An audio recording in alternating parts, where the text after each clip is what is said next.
ஒரு சினாரி எடுத்துக்கோங்க. நம்ம ஓஎம்ஆர் இல்லை இசிஆர் இல்லை ஜிஎஸ்டி அப்படி போயிட்டே இருக்கோம். சிக்னல் போடுறாங்க, சிக்னல் நிற்கிறோம். அப்போ ஒரு போர்டு தெரியுது, 2 BHK 3 BHK starting from 40 lakhs அப்படின்னு சொல்லி.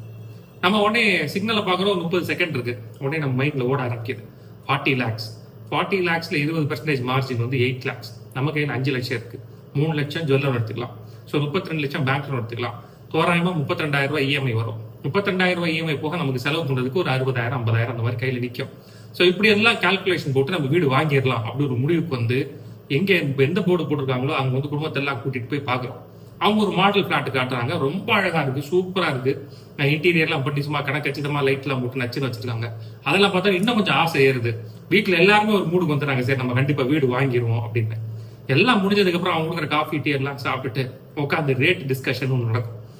அது நடக்கும்போது ஒவ்வொரு சார்ஜா போட்டு 40 லட்சம் ரூபாயில இருந்து மொத்த பிளாட் வந்து 52 லட்சம் ரூபாயில கொண்டு போய் நிப்பாட்டிக்குவாங்க. அப்ப நம்ம திருப்பி ஒரு கால்குலேஷன் போடுவோம். இந்த 30 செகண்ட் கூட போட மாட்டோம், 10 செகண்டுக்கு போடுவோம்.